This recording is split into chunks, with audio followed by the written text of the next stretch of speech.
Setyembre na. Maririnig na natin ang mga samut-saring pamaskong kanta. Ngunit, paano ka kaya magdiriwang kung kaliwat kanan ang mga negatibong taong nakapaligid sa iyo? Kung di naman pinapahalagahan ng pamilya mo ang pagsisikap mo. Kung bigla kang naloko at ang lahat ng mga bagay na pinagsumikapan mo ay biglang maglaho.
Sadyang ngang nangingibabaw ang kapangyarihan ng pag-ibig sa panahon ng pagsubok.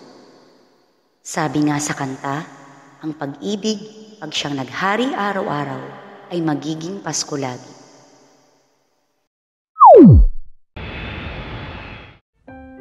Isa sa matinding hamon nating mga OFW, lalo na sa panahon ng Kapaskuhan, ang pangungulila. Pawis ilalaan, hindi matatapos sumugal sa buhay na puro pagsubok. Laging tanga ng dasal, hindi mapapayuko. Kung kalakip ng sakripisyo ko ay mangangiti nyo, Kapaskuhan ay lilipas din, tayo magdiriwang din na magkakasama. Pero dapat munang tiisin. Sa ngayon, kinabukasan inuuna, darating ang panahon na tayo ay magkakasama.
Sa kabila ng kalungkutan, ay nagagawa nating magdiwang pagkat ang himig ng Pasko'y may dalang kagalakan na ating nararanasan. Lalo na't andyan ang ating mga kababayan na handa tayong damayan at tulungan. Sandigan mo ang Panginoon sa iyong mga pinagdadaanan. Malubak man sa ngayon, makakarating sa kapatagan. Tatagan lang ang loob, tibayan ang pananalig. Lahat ng iyong mga idinulog Asahang siya ay nakikinig. Ang gabi payaman, lahat ay tahimik, pati mga tala sa bughaw na langit, kay hinhin ng hangin, waring umiibig sa kapayapaan ng buong daigdig. Ang ikalungkot, unang Pasko ang isa, sa luha at di sila kasama. Oo nga't mahirap, pero kailangan magtiyaga, kung ito'y katuparan sa lahat ng pangarap. Ang gabi payaman, lahat ay tahimik, pati mga tala sa bughaw na langit.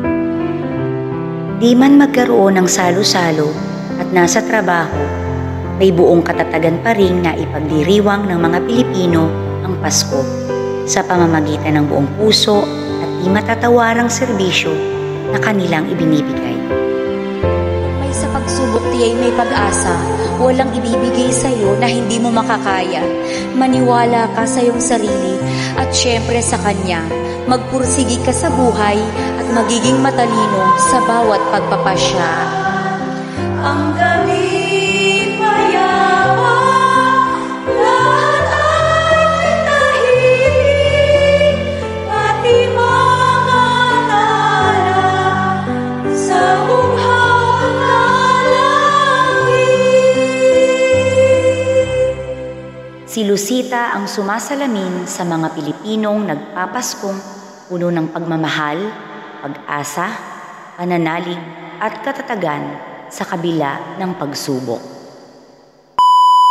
Anong pagsubok ang naranasan mo sa panahon na magpapasko?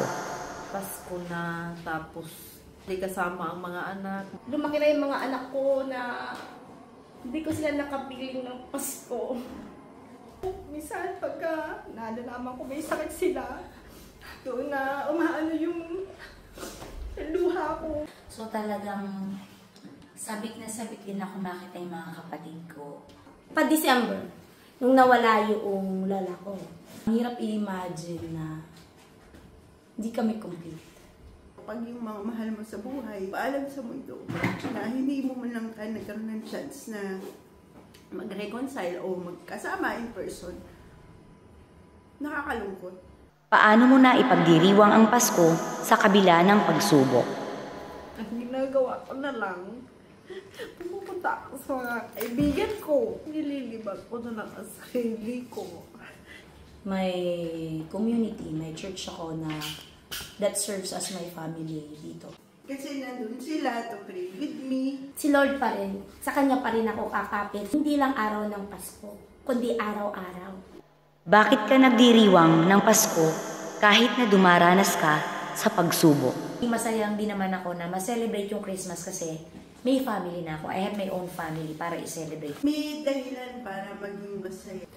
Tuwing Pasko, naisip ko, kailangan ko talagang tibayan ang loob kahit mahirap. So kahit pa grief is there, kahit ba nawalan, I'm happy. I'm happy na I'm blessed enough. Siyempre, thankful. Alam ko, si Lola ay ginamit na instrument ni Lord. Paano ako lalakas? Naging matatag ako.